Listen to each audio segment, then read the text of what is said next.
교육사로 넘어가도 보도록 하겠습니다. 교육사도 뭐 사실 크게 출제가 될 만한 내용은 별로 없기 때문에 간략하게 보고 넘어갈 텐데요. 굵직굵직한 것들만 이제 보고 넘어가겠습니다. 그래서 맨 처음에 그리스 문화 이런 건 뭐 필요가 없고요. 아리스토텔레스, 플라톤 뭐 좋은데요. 이건 다 읽어보시고 넘어가시면 되겠어요. 다만 하나 있습니다. 소크라테스 대화. 이건 중요해요. 그래서 뭐 이게 문답법이니 대화법이니 이런 얘기 하잖아요. 그래서 뭐 반어법이 있고 삼파술이 있고 이런 얘기를 하는데요.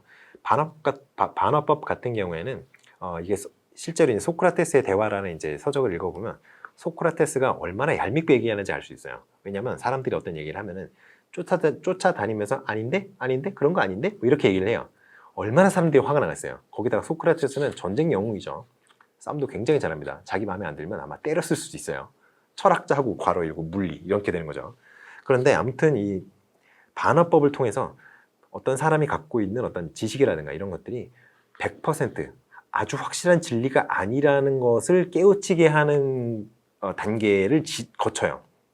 그러니까 무의식적인 무지에서 의식적인 무지까지 도달하도록 만드는 것이 이제 반어법이에요. 그러니까 나 똑같이 무식한데 자기가 무식한 걸 모르는 상태에서 내가 잘못 알고 있었구나, 내가 무식하구나 이런 게 알게 하는 단계까지, 그런 아는 단계까지 가는 게 반어법이고, 의식적인 무지 단계에서 진리까지 도달하는 단계, 이게 삼파술입니다. 아이를 낳는데 도움을 주는 게 삼파잖아요. 그래서 소크라테스가 얘기하는 이 교사는 산파 같은 역할을 해요. 지식을 낳는, 진리를 낳는 과정에서 어떤 조력을 하는 자라는 거죠. 그런데 이 대화법이, 소크라테스의 대화법이 좀 중요한 이유가 뭐냐면요. 교사는 산파라 그랬잖아요. 교사는 산파라고. 그런데 소크라테스는 다 진리의 싹이 모든 개인 안에 있다고 생각을 해요. 그렇기 때문에 계몽주의자들이 모든 인간이 하늘에게서 부여받은 이성이라는 것을 갖고 있다고 얘기했던 것처럼 소크라테스도 모든 개인이 진리에 도달할 수 있는 능력이 있다고 생각을 합니다. 그래서 교사가 어떤 우월한 지위에 있는 게 아니라 학습자와 교사가 동등한 위치에서 동등한 어떤 주체로서 대화를 이루어 나가는 게 이제 이 삼파술과 반어법, 이 소크라테스의 대화법의 기본 가정이에요. 그러니까 어느 한쪽이 우월하지 않다는 거, 동등한 입장에서 동등한 주체로서 대화를 한다는 거, 이건 좀 중요합니다. 아시겠죠?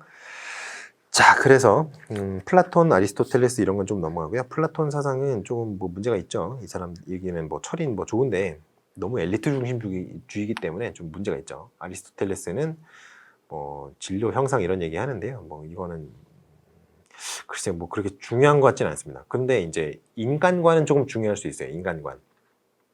그리고 진리를 탐구하는 방법이 조금 상당히 합리적입니다. 아리스토텔레스 같은 경우에는.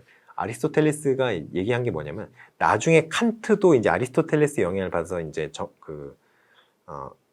이런 얘기를 하는데 아리스토텔레스 같은 경우에는 진리의 탐구는 정신적인 어떤 과정만으로 이루어지는 게 아니라고 얘기를 해요. 감각적인 경험, 그러니까 객관적 사실이죠. 객관적 사실을 어떻게 받아들여요? 감각기관을 통해서 받아들이잖아요. 눈으로는 시각적인 정보를 얻을 수 있죠. 귀로는 청각적인 어떤 정보를 얻을 수 있고요. 우리 피부로는 우리 피부 촉각을 통해서 정보를 또 얻을 수 있고 맛을 또 느낄 수 있죠. 그런 감각기관을 통해서 얻어낸 정보들을 이성에 의해서, 사실 이성은 아니고 인간 정신이라고 했는데 옛날에 이성이라는 어떤 그런 게 없었기 때문에, 그래서 감각 경험과 뭐 정신, 이거 둘 다 중요시하는 거죠. 그런 거는 좀 중요하다고 생각을 하시면 되겠어요. 그리고 인간관, 여기서 인간의 3요소라는 걸 주장을 합니다. 그래서 자연, 습관, 이성이라는 3요소를 중요시하는데 요거는 좀 중요하다고 하겠어요. 자, 그래서 요 정도 하고 넘어가면 될 것 같고요. 로마는 넘어갑시다. 로마는 중요하지 않아요. 중세 문화, 요게 이제 기독교의 강력한 영향을 받아서, 기독교 중에도 특히 가톨릭의 영향을, 구교의 영향을 많이 받아서 나오죠. 그리고 게르만적 요소 이런 거 있다고 하는데 이런 건 없고요. 이런 건 말이 안 되는 얘기죠. 기독교적 요소가 굉장히 강합니다. 게르만적 요소는 뭐 없어요. 그런 건 없고요. 지적인 요소, 이게 뭐 사실 이때는 이 중세 문화 같은 경우에는 모든 것을 신의 음성으로 치환을 하려고 노력을 해요. 그래서 지금은 여러분들 뭐 기적을 뭐 실제로 목격하신 게 있나요? 기적? 뭐 기적적이다 하는 거 말고 진짜 기적이요. 그러니까 뭐 모세가 홍해를 갈랐다고 하잖아요. 그 기적이죠. 그런 걸 보신 적이 있나요? 없죠. 왜냐하면 사람들이 함지역이 돼서 그렇습니다.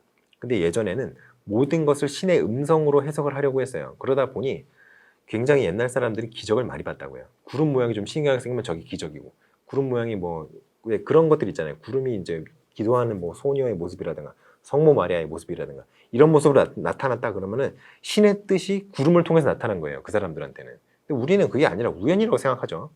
그렇기 때문에 예전에는 굉장히 기적이라는 걸 많이 봤다고 합니다. 그런데 이제 지금은 그렇지 않다. 그래서 이제 중세 기독교의 뭐 교육기관 이런 거 나오는데요. 뭐 문답학교, 고등문답학교, 뭐 본산학교, 수원학교 나오는데요. 이런 거는 물어볼 확률이 조금 낮죠. 그래서 스콜라 철학은 조금 보시고 넘어가면 좋겠어요. 자, 스콜라 철학이라는 게 이제 신의 본체론적 증명이라는 그 얘기부터 시작을 해서 여기까지 나옵니다. 신의 본체론적 그 증명 이런 거는 뭐 그 내용은 중요한 게 아니고 신이라는 존재가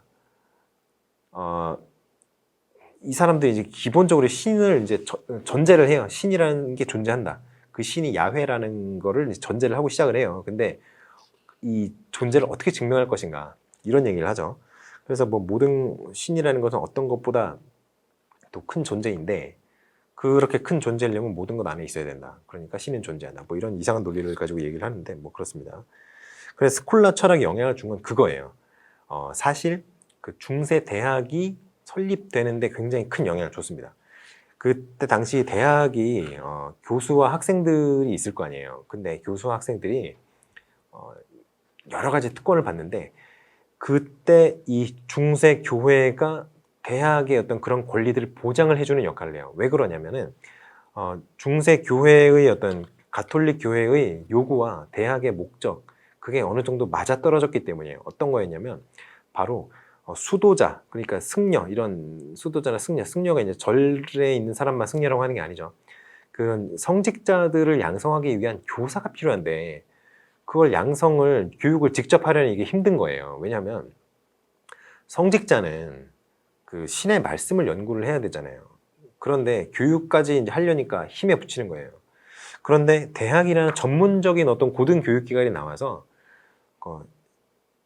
성직자들을 교육할 수 있는 아주 고등 어떤 지식을 갖고 있는 사람들을 육성을 해주니까 얼마나 좋습니까?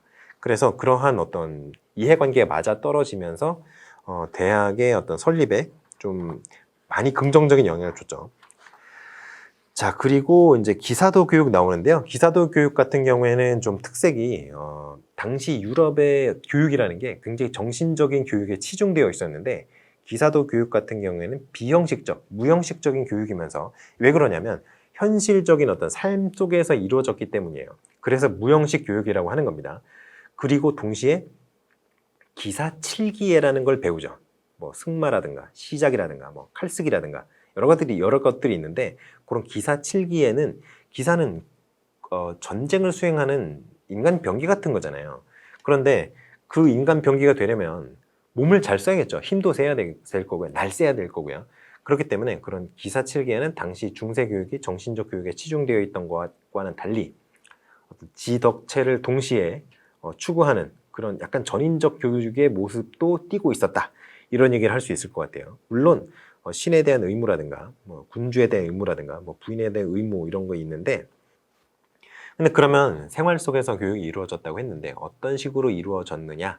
바로 유명한 어떤 기사 가문의 어떤 종자 이런 걸로 들어갑니다. 에스콰이어라고 그러죠. 에스콰이어로 몇 년씩 일을 하면서 그 실제로 이제 모델이 되는 그 기사의 모습을 보고 흡수를 하는 거예요. 뭐 그렇게 해서 교육이 되었다고 생각을 하면 돼요. 자, 대학인데요. 대학. 중세 대학. 이게 사실은 그 아랍권에서 인류 최초의 대학이 나왔다고 하죠. 근데 현대의 우리가 경험한 학제라든가 이런 것들은 그 아랍권에서 나온 게 아니고 이탈리아에서 나온 대학으로 제가 알고 있어요. 그래서 중세 대학 같은 경우는 이제 라틴어를 이제 공용어로 썼죠. 그렇기 때문에 그 중세 유럽 어디를 가도 라틴어로 다 교육을 하고 교육을 받으니까요. 원래 자기 모국어는 따로 있고 그렇기 때문에 그때는 지식인들의 이동이 굉장히 자유로웠어요. 왜냐하면 지식인이라면 무조건 라틴어를 해야 되는 시기였거든요. 그러면 학생도 라틴어를 쓰고 교수도 라틴어를 쓰니까 뭐 여기를 갔다가 이탈리아에서 강의를 하다가 뭐 프랑스에서 강의를 했다가 독일에서 강의를 했다가 막 이렇게 옮겨 다닐 수 있는 거예요. 그런데 그게 어떻게 가능했냐면은 바로 교회가 중세 가톨릭 교회가 교수와 학생의 여행을 보장을 해줬기 때문에요. 안전하게 여행을 할 수 있는 허가증 같은 걸 줍니다. 그래서 이제 지식인의 이동이 자유로웠다고 얘기를 할 수 있는 건데요. 일단은 교육 방법 같은 경우에는 그때 당시에는 무조건 암기였어요. 무조건 암기. 그때 당시 책이 굉장히 비쌌죠. 그래서 강의를 어떻게 하냐면은 교수가 이미 이 사람은 책을 아예 토시 하나 안 틀리고 다 외우고 있어요. 아예 한 권이 아니라 여러 권을 외우고 있죠. 그래서 칠판 같은 데 써줍니다. 그러면 학생들이 그거를 받아 적는 거예요. 근데 그 종이 자체도 비싸죠. 양피지니까. 엄청나게 비싼 종인데 거기다 받아 적어요. 그래서 그거를 딸딸딸딸 외웁니다. 그 외워야 지식인이 되는 거예요.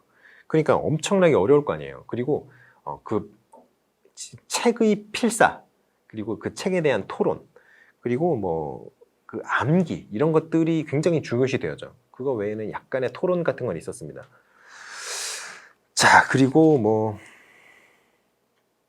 중세대학의 특권 뭐 이런 거 나오는데요. 뭐 이런 것들은 크게 중요한 건 아닌 것 같아요. 자, 그다음 그러면 이제 제가 아까 말씀드렸던 그 서양 교육사의 어떤 그 발달 과정 같은 게 있었잖아요. 그거에 따라서 이제 르네상스가 이제 나왔다고 생각을 하시면 될 거예요. 그거에 따라서 나온 건 아니지만 그 르네상스가 이제 시기가 지나면서 어떤 가톨릭 교회가 가지고 있는 가치에 대한 어떤 그 의문을 품는 사람들이 이제 생기면서 천년이 지났으니까 그렇게 오랜 시간이 지났는데 당연하죠. 그러면서 나왔던 것들이 이제 르네상스입니다. 르네상스. 고전 인문으로의 회귀. 이거를 이제 목적으로 했던 거죠.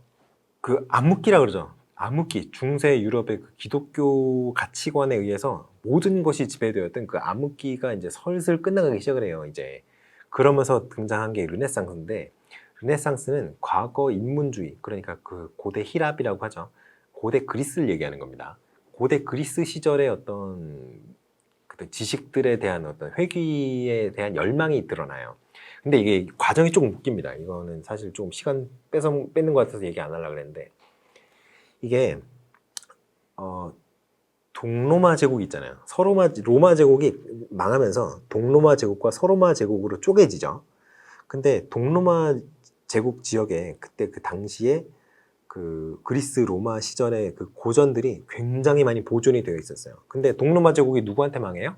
아랍한테 망하죠. 아랍권한테 망하죠. 그래서 그 많은 책들이 아랍권에 싹 뺏깁니다. 엄청 뺏겨요. 그런데 이게 십자군 전쟁이라든가 이런 것들을 통해서 아랍권과의 어떤 그 전쟁도 있었지만 그게 십자군 전쟁이 약 한 200년 정도 진행이 됐는데 그 200년을 다 싸운 건 아니잖아요. 그러니까 그 띄엄띄엄 싸웠단 말이에요. 그 외의 기간에는 이제 저쪽에 사람 있는 거 알았으니까 장사꾼들이 이제 돈 벌 생각을 하다 보니 무역을 시작을 하는 거예요. 무역을 하다 보니 그런 책들이 수입이 되고 그런 책들이 어디에 보관이 되느냐? 수도원에 보관이 됩니다. 그래서 수도원의 어떤 교육적 의의라고 한다면 뭐 그때 당시에 여러 가지 이제 교육 뭐 했습니다만 뭐 민중에 대한 교육도 했고 막 여러 가지 했는데요.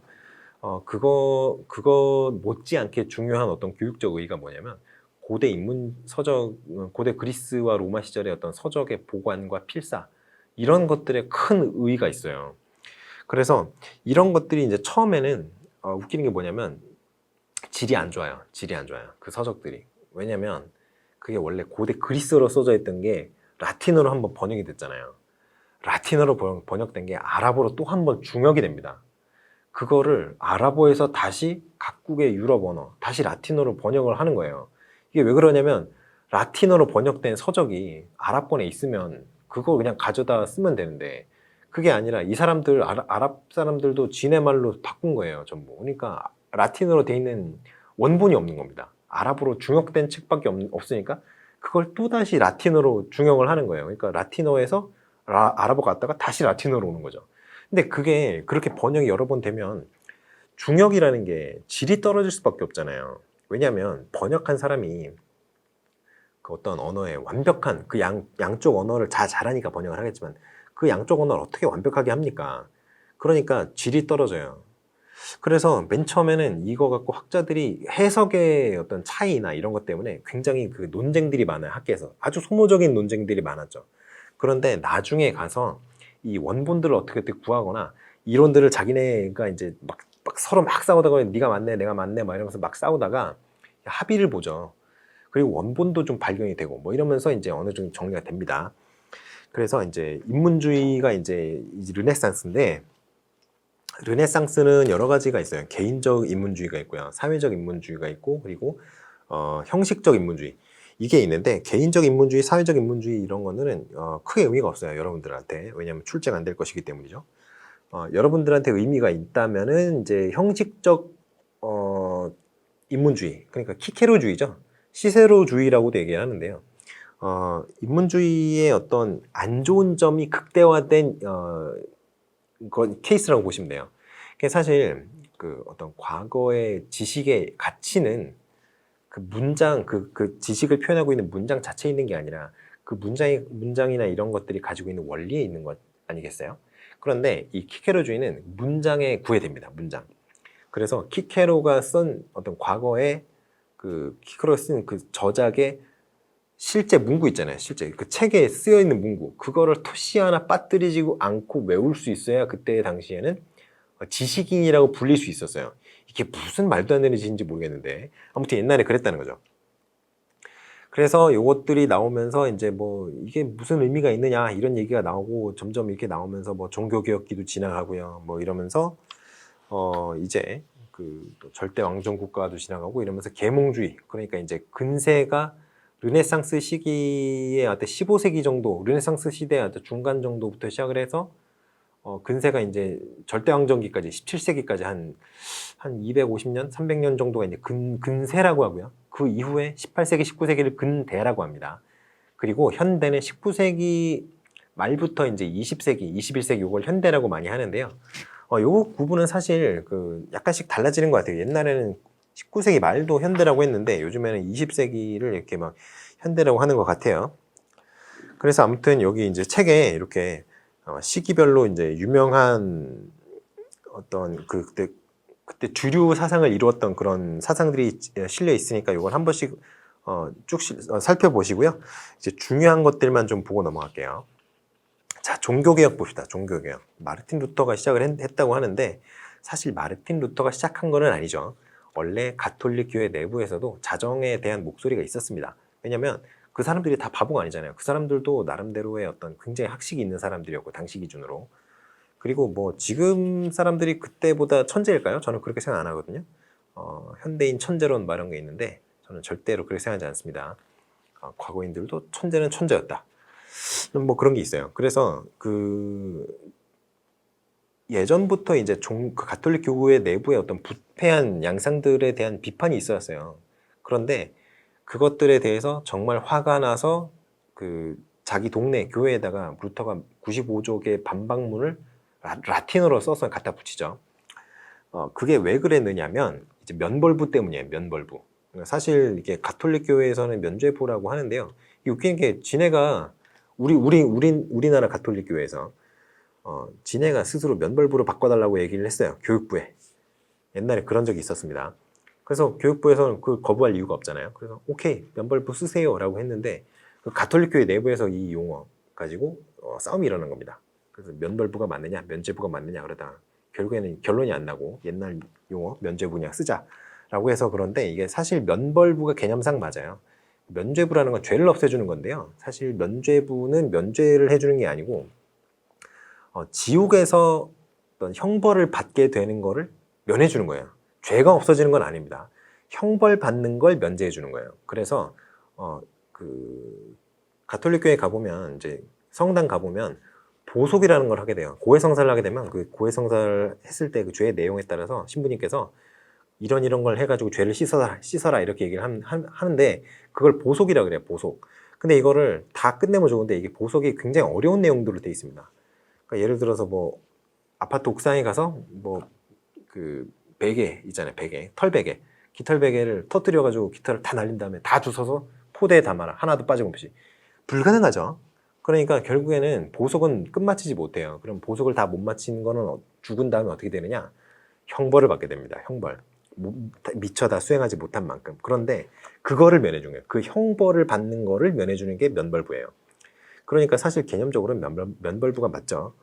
인덜제니아라고 뭐 이런 얘기를 하는데, 아무튼 뭐 그런 건데, 이게 성서에 없는 얘기를 그거를 자기네들이 이렇게 면벌부라고 해서 증서를 발급을 해주는 거예요. 성서에는 그런 내용이 없는데, 이게 루터가 굉장히 유명한 신학자였는데 그 당시에도 아주 학식이 굉장히 뛰어났던, 그때 당시 서양 유럽에서 최고의 지성 중 한 명이었는데 화가 난 겁니다. 그래서 말도 안 되는 짓을 한다. 그래서 95계자 반박문을 때려박게 되는 거죠. 자기 종래 교회 정문에다가.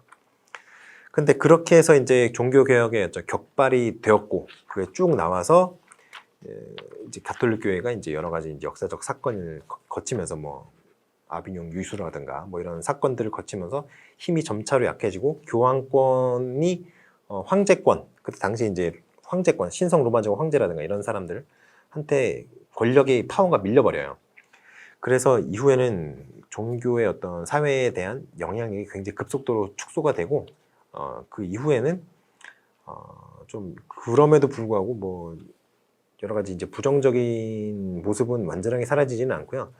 동네에서 이제 자기 교회의 권위에 아무리 황제권이 교회권을 그 교황권을 앞질렀다고 해도, 더 커졌다고 하더라도 그 천년 정도 되는 기간 동안 사회를 지배를 했잖아요. 그렇기 때문에 그 영향력 자체는 거대하기 때문에 동네 기사라든가 뭐 그런 데서 이제 세금 뜯어가지고 연명하고 뭐 이런 게 있었죠. 자, 그래서 이제 루터가 이제 얘기를 했던 게 이제 공교육으로 이어질 수 있는 그런 어떤 보편 교육에 대한 개념을 초보적으로나마 제시를 했다는 특징이 있습니다. 그런 것들을 얘기를 했고요. 그리고 장 칼뱅 같은 경우에는 뭐 크게 중요하진 않은데, 이 사람은 루터보다 좀 더 극단적으로 주장을 했어요. 종교개혁과 관련해서. 근데 이 사람도 보편 교육의 어떤 확산에 어떤 긍정적 영향을 줍니다. 왜냐하면 직업 소명설이라는 걸 주장하면서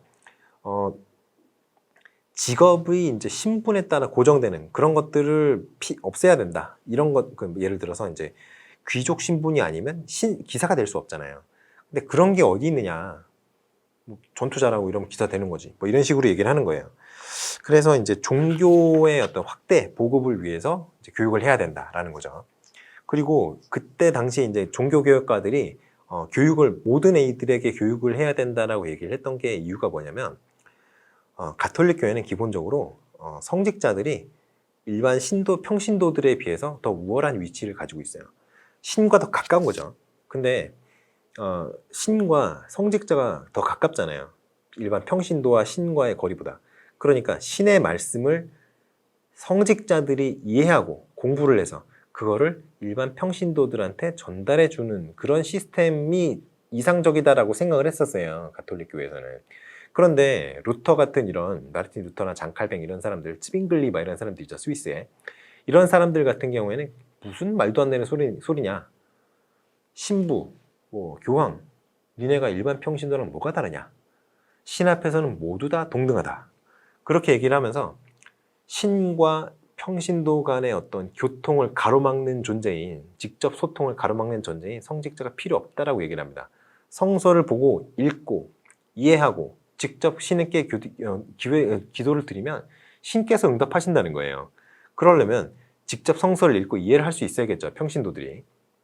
그러니 읽고 이해를 하려면 일단은 글자를 읽고 쓸 줄 알아야겠죠. 뭐 쓰는 것까지는 생각 안 하더라도 읽을 수 있어야겠죠. 그리고 숫자도 알아야 됩니다. 왜냐하면 성서에 보면은 누구의 몇째 자식 뭐 이런 얘기 나와요. 뭐 다윗의 군대가 뭐 골리앗의 군대랑 몇 대 몇으로 붙었는데 몇 명이 이겼고 몇 명이 죽었고 뭐 이런 얘기 나오니까, 그런 얘기가 나오니까 산수도 가르쳐야 된다고 얘기를 해요.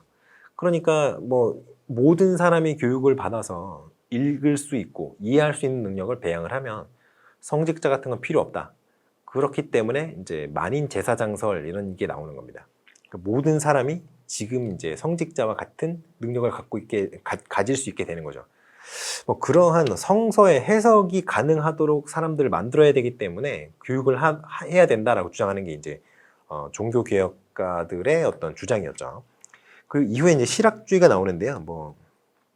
이것도 인문적 실학주의, 사회적 실학주의, 감각적 실학주의가 있어요. 이게 앞에 나오는 그 인문주의 있잖아요. 인문주의랑 헷갈리시면 안 돼요. 근데 일단은 인문적 실학주의 같은 경우에는 그 인문주의에 반대해서 나온 거예요. 그래서 개인적 실학주의라고 생각을 하셔야 됩니다. 이게 인문적 실학주의이기 때문에 헷갈릴 수 있어요. 그 앞에는 개인적 인문주의잖아요. 근데 여기는 인문적 실학주의가 나와요. 실학주의는 기본적으로 어떤 그 실제적인 것들 있잖아요. 뭐 자연 현상에 대한 어떤 해석이라든가 사회 제도라든가 이런 것들이 학습의 주된 어떤 학습 목표가 되어야 된다라고 얘기를 하는 굉장히 실용적인 어떤 사고를 가진 사상이에요. 근데 그전에는 어땠어요? 언어, 문학, 예술 이런 자유과들 이런 것들을 교육을 하는 게 기본적인 어떤 교육의 틀이었잖아요.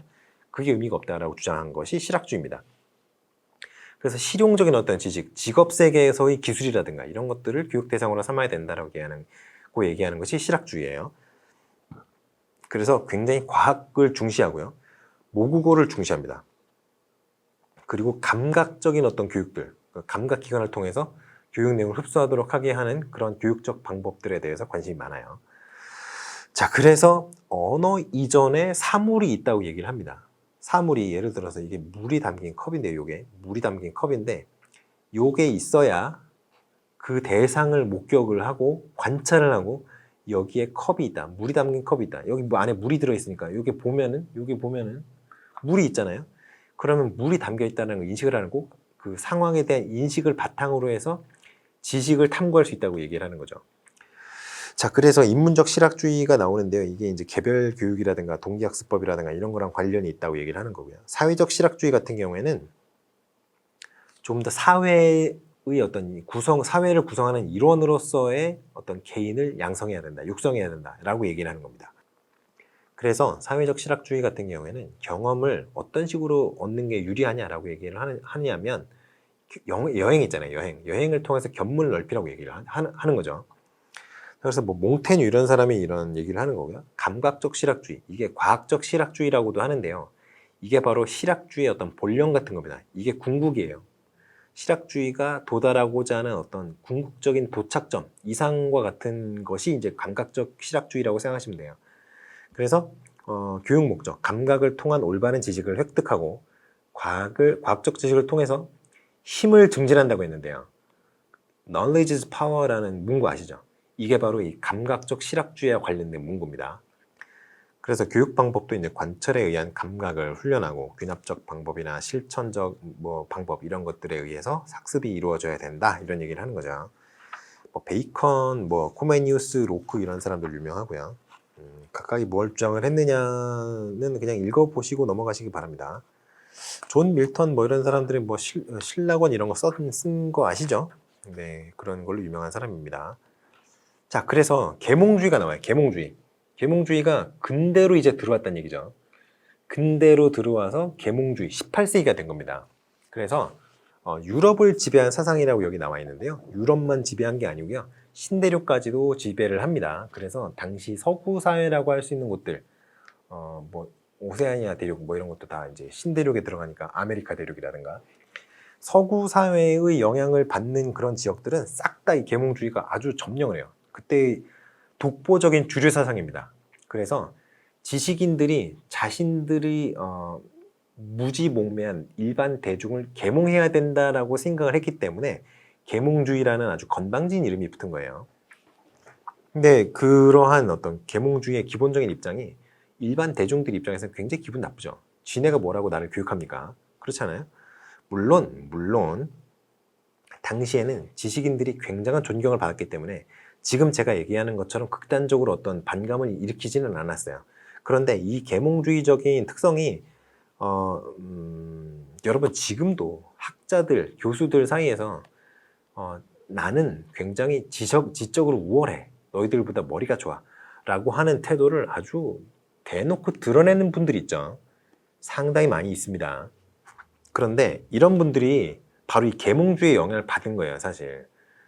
나는 박사까지 다 마쳤고, 대학교에서 강의도 하고, 미국에서 공부도 했고, 학식이 아주 훌륭한 사람이야라고 스스로 생각을 하니까 이 무지몽매한 학사 학위도 소지하지 못한 고졸자들을 대상으로 했을 때는 굉장히 어떤 우월감 같은 거에 젖어 있는 분들이 있죠.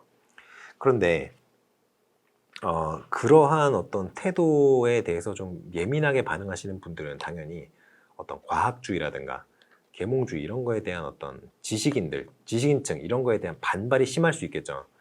그래서 네가 알면 얼마나 아냐 이런 식으로 반발할 수 있는 거예요. 그래서 미국 같은 경우에는 반지성주의, 반과학주의 이런 게 굉장히 심하게 나타나는 곳이잖아요. 그 미국이 지금 학문의 고향이라 그랬죠. 미국이. 지금 모든 학문의 고향이 거의 미국이 됐습니다. 그런 곳임에도 불구하고 이 반지성주의, 반과학주의 이런 게 굉장히 강하게 나타나잖아요. 코로나 백신 맞아야 되는데 안 맞잖아요. 맞으라고 노래를 하는데 그게 바로 그런 원인에서 비롯하는 겁니다. 근데 아무튼 이 계몽주의가 등장을 해서 합리적인 어떤 이성 이런 거에 대한 무한한 신뢰를 바탕으로 모든 이에게 교육을 해야 된다라는 어떤 공교육까지 이어지는 그 논리를 제시를 하고요. 과학적인 어떤 교육, 과학적인 내용에 대한 교육을 목적으로 하고 그거를 이제 실천하려고 노력을 하죠. 그래서 인간의 이성에 근거한 어떤 과학적인 교육 방법 이런 것들에 대해서 초점을 맞춥니다. 그리고 계몽주의라는 것이 기본적으로 이성을 모두 갖고 있기 때문에 이성은 교육하면 이성적인 능력을 향상시킬 수 있고 이게 이러한 논의가 좀 확장이 되면 어떻게 되겠어요? 사회의 진보까지도 교육을 통해서 달성시킬 수 있다라는 논리까지 확장이 될 수 있는 겁니다. 그래서 여기 보시면 진보를 역사적인 근본 법칙으로 간주한다 그랬는데 왜 그러냐면 교육을 하면은 개선이 되기 때문이에요. 아주 긍정적인 그런 측면들도 있죠, 분명히. 자, 그리고 나서 이제 자연주의도 이제 계몽주의의 어떤 한 갈래로 시작을 해요. 루소나 코메니우스 뭐 이런 사람들 있잖아요. 루소, 페스탈로치 뭐 이런 사람들. 자연주의인데 객관적 자연주의, 뭐 주관적 자연주의, 사회적 자연주의 이렇게 나뉘는데 그냥 자연주의로 크게 묶어서 이해하셔도 크게 뭐 문제는 없을 것 같아요. 일단은 자연에 일치하는 교육을 이제 이 사람들은 주장을 해요. 자연주의 교육관. 그런데 객관적 자연주의와 주관적 자연주의가 어떤 차이가 있느냐 하면은 객관적 자연주의는 여기 코메니우스 이렇게 딱 땡땡하고 코메니우스 나오고 뭐 루소 땡땡하고 나오고 그냥 끝나는데 객관적 자연주의와 주관적 자연주의는 약간 차이가 있습니다. 뭐냐면 객관적 자연주의 같은 경우에는 아동의 어떤 발달 과정이 있잖아요. 그 발달 과정이 이미 신의 섭리에 의해서 딱 정해져 있다라고 얘기를 해요. 이것도 상당히 합리적으로 이제 납득이 가는 그런 증거들이 지금도 이제 인정을 받고 있는 증거들이 있어요. 어떤 것들이 있냐면 예를 들어서 우리가 발음을 하잖아요. 발음. 그러면 아이들이 발달 과정에서 발음을 완벽하게 할 수가 없잖아요. 맨 처음에 이제 옹알이부터 시작을 하니까 그때 나타나는 어떤 발음의 그 실수, 그게 굉장히 정형화되어 있는 게 있습니다. 몇 살에는 뭐 어떤 발음을 잘 못하고 몇 살 때는 어떤 발음을 잘 못하고 이런 것들이 굉장히 정형적으로 나타나요. 그러면 이런 증거는 객관적 자연주의에 어떤 맞는 어울리는 그런 증거들이라고 할 수 있겠죠. 근데 주관적 자연주의는 그런 게 아니에요. 모든 인간이 어떤 자연성을 가지고 있는데 그 개인의 자연성, 그게 개인의 본성이죠. 그 본성을 더 강조하는 입장이 이제 주관적 자연주의입니다. 그래서 루소는 그런 얘기를 하잖아요. 고귀한 야만인 이런 얘기를 합니다. 고귀한 야만인, 노블 세비지라 그래요. 근데 이게 뭐냐면 개인의 본성을 유지한 채, 본인이 타고난 거는 유지한 거예요. 그런 어떤 야성적인 측면, 뭐 그런 거는 유지한 채 사회에서 무리를 일으키지 않는, 한마디로 사회에 적응한 인간, 본성을 갖고 있으면서도 본성을 유지한 채 사회에 적응한 인간을 이제 고귀한 야만인이라고 해요. 근데 그런 사람을 육성을 해야 된다 이렇게 주장하는 게 주관적 자연주의고요. 사회적 자연주의는 중요하지 않으니까 넘어가겠습니다. 루소의 교육 사상이 있는데요. 뭐 이건 뭐 크게 중요한 거 아니고요. 특히 이 5편 있잖아요. 5편 여성교육론. 이게 지금의 어떤 교육적인 어떤 가치 이런 거로 봐서는 말도 안 되는 얘기를 하죠. 완전히 남성만을 위한 교육이 이루어져요. 이게 20세 이후 성인기에 대한 교육인데요. 그때는 뭐 여성의 어떤 교육이 아예 없는 건 아니에요. 내용이 뭐 정숙함이라든가 절제라든가 뭐 그런 것들만 여성의 어떤 아주 옛날에 여성의 어떤 그 이상적인 모습으로 생각이 되었던 그런 낡은 기준이 여기서는 이제 어, 어, 여성 교육의 어떤 이상으로 제시가 돼요. 근데 뭐 사실 루소가 살던 시기가 300년 전입니다. 300년 전에 루소가 이제 얘기했던 그런 루소가 살던 시대에는 여성은 사람은 사람인데요. 인간으로 어떻게 그 인간의 모든 가치를 다 공유하는 게 아니었어요.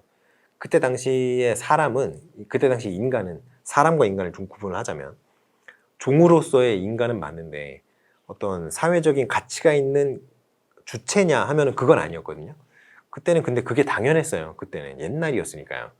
그래서 그런 어떤 시대적 한계를 이제 벗어나지 못한 거죠. 그래서 이제 뭐 5편 같은 경우에는 레미를 진짜 읽어보면 몇 페이지 되지도 않고요. 내용도 별거 없어요. 그래서 5편은 크게 중요한 게 아니고요.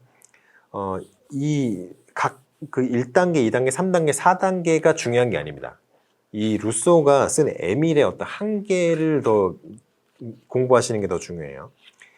일단은 여기 보시면 2편 같은 경우에는 뭐 언어의 습득 이런 거 중요하고 3편에는 뭐 지적인 능력을 이제 교육을 시작을 하는데요. 그리고 4편, 4단계가 이제 도덕교육, 성교육 이런 걸 시작을 한다고 하는데 이 3단계와 4단계가 이제 3단계가 12세에서 15세잖아요. 그러면 이게 서양 기준으로 12세니까 우리나라로는 중학교 1학년이 된단 말이에요. 중학교 1학년 나이에 이제 ABCD 가르치고 가나다라 가르치는 게 말이 안 되잖아요. 그리고 도덕교육이 고등학교 들어가서부터 시작을 해요. 에밀에 따르면. 도덕교육을 고등학교 때 시작하면 안 되죠. 그 어릴 때부터 유치원 들어가기 전부터 이거 하면 돼요, 안 돼요 이렇게 가르치는 게 도덕교육인데 그래서 지적교육의 단계와 도덕교육의 단계가 너무 늦게 시작한다는 단점이 하나 있고요. 두 번째가 여러분들 책에 나오는 거 그 단점 같은 거 쭉 보시면 되는데 안 나온 책들이 있어서 지금 말씀드리는 건데요.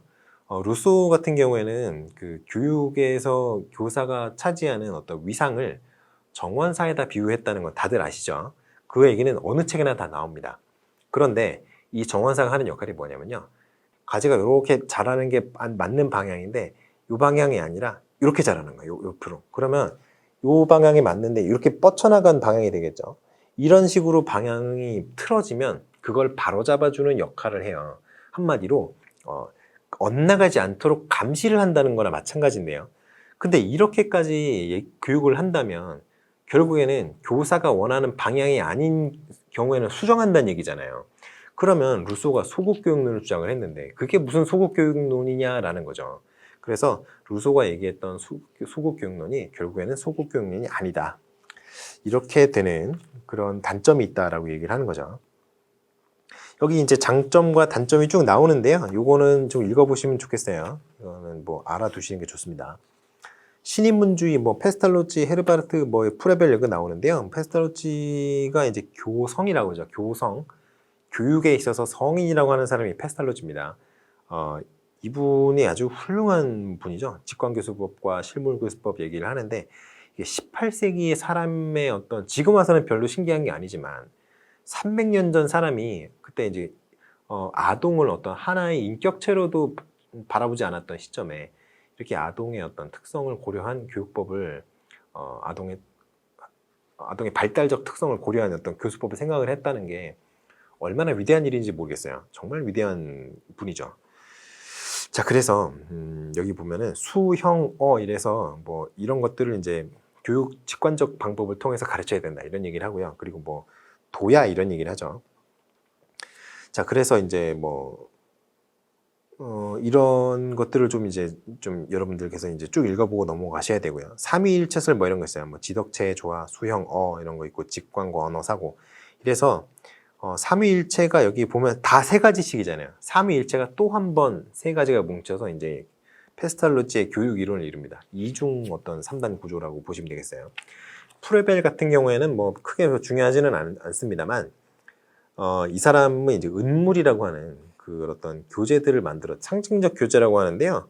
이게 상징적 교재라고 하기에는 너무 구체적입니다. 굉장히 구체적이고요. 왜 구체적이냐면요. 프레벨이 제시했던 이 음모를 현대 여러분들 집 옆에 있는 유치원 있잖아요. 거기서도 지금 쓰고 있어요.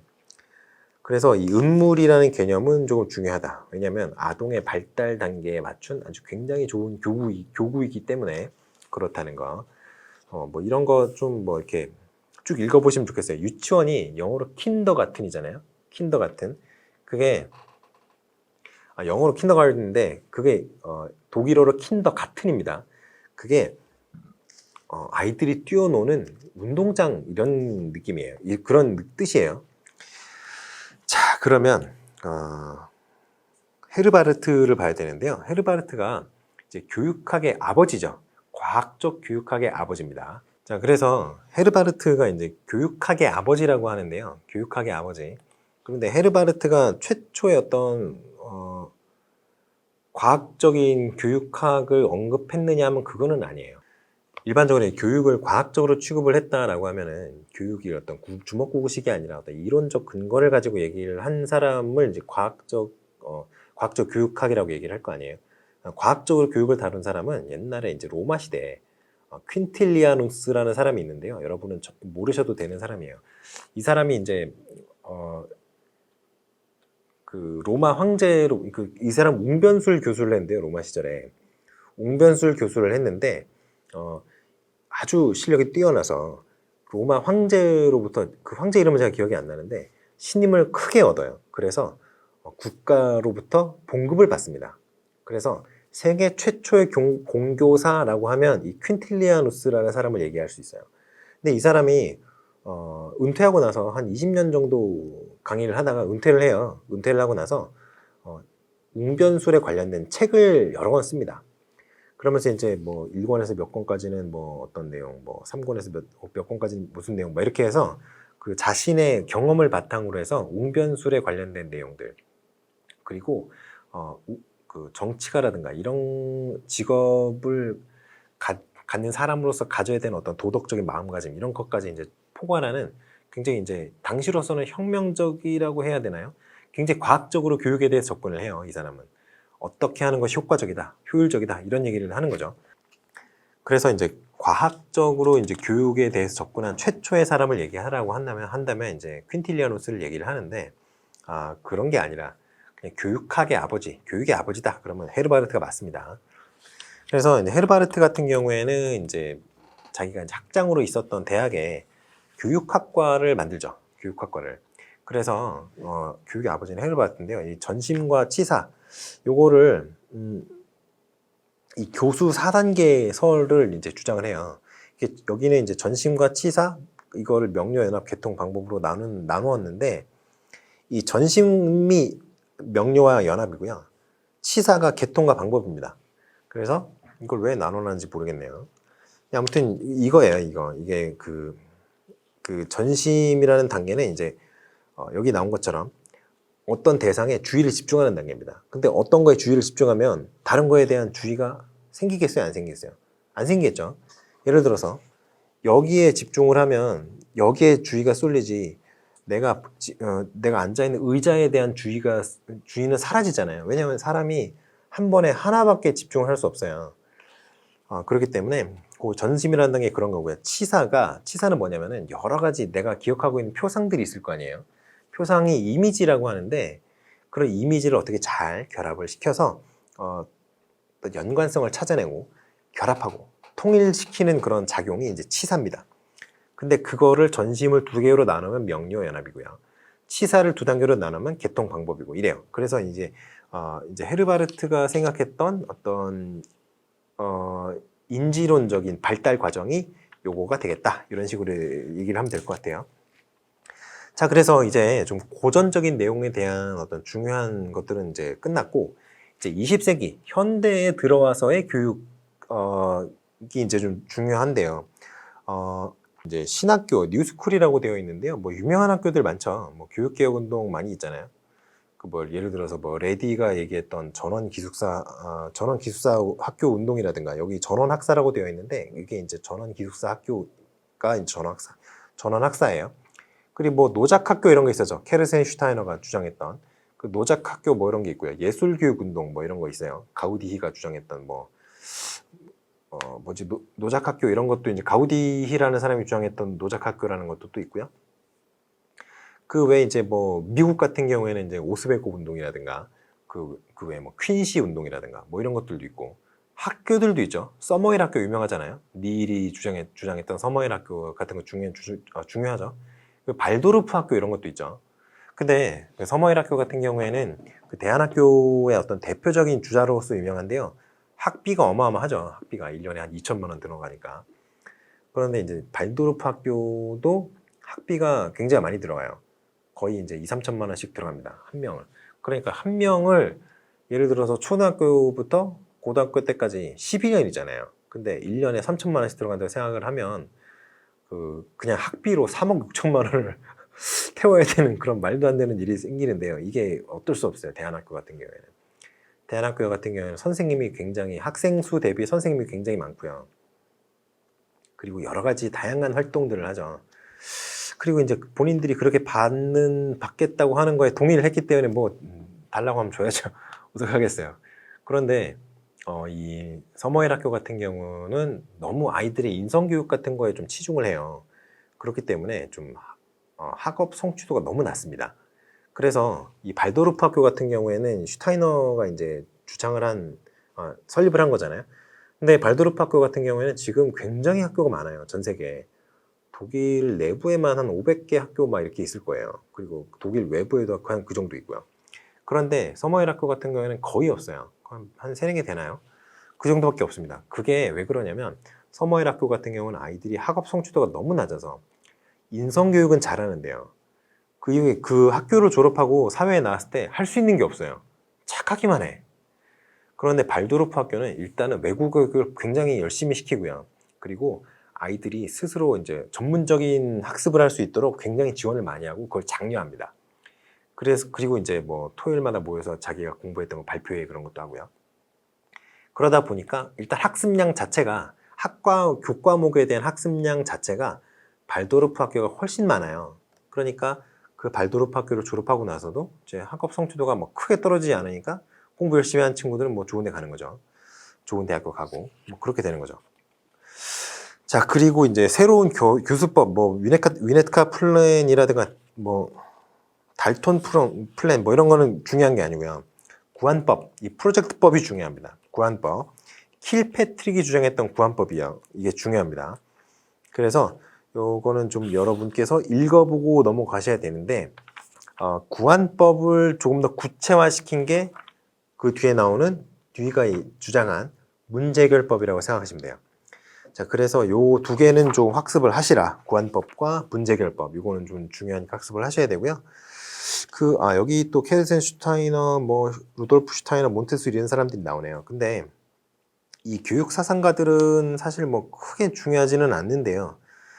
호리스만 같은 경우에는 좀 추가로 좀 봐주실 필요가 있겠습니다. 왜냐하면 이분이 굉장히 유대한 어떤 교육 행정가이자 교육 사상가였어요. 그래서 미국의 어떤 근대 공교육의 어떤 자리를 잡게 하는데 굉장히 큰 역할을 합니다. 정말 큰 역할을 해요.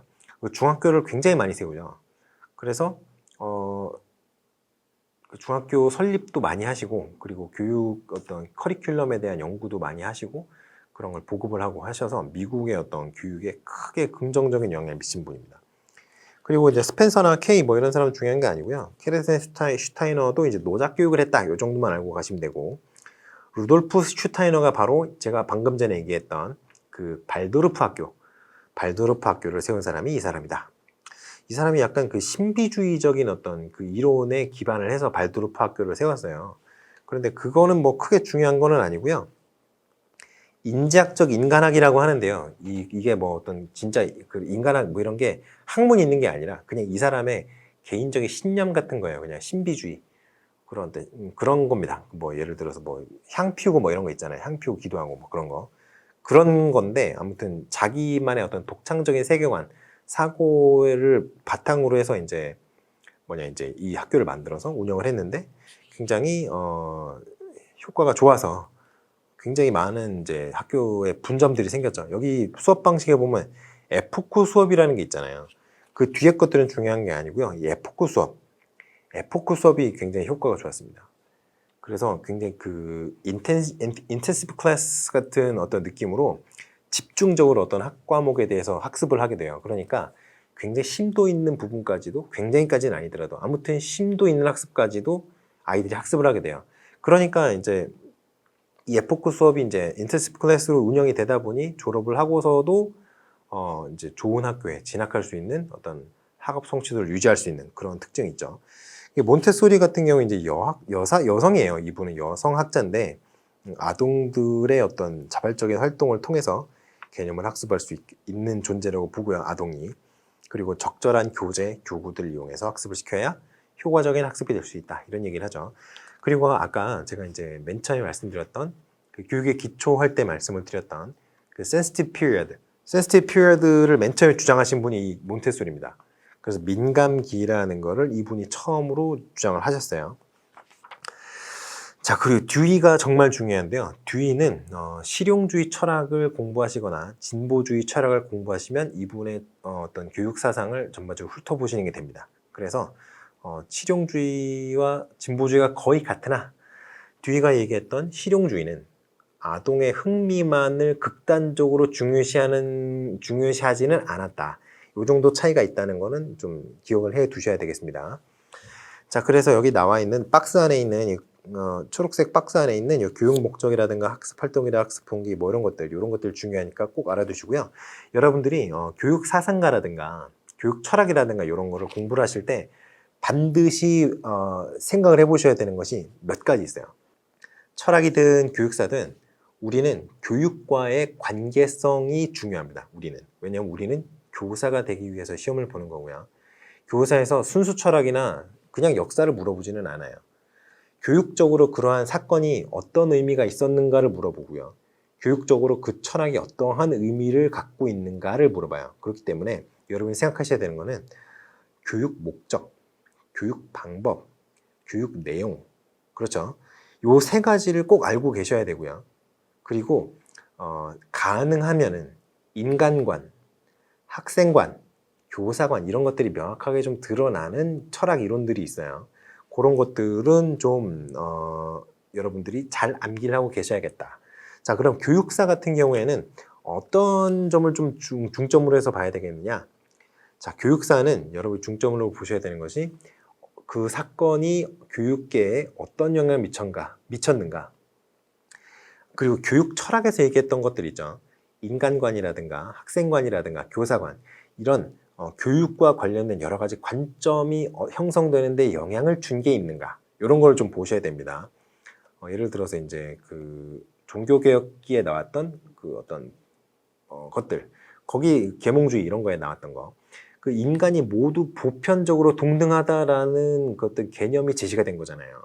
그러니까 이게 공교육의 확산에 긍정적 영향을 줬다는 거. 이런 식으로 교육에 어떤 영향을 줬는가가 좀 중요합니다.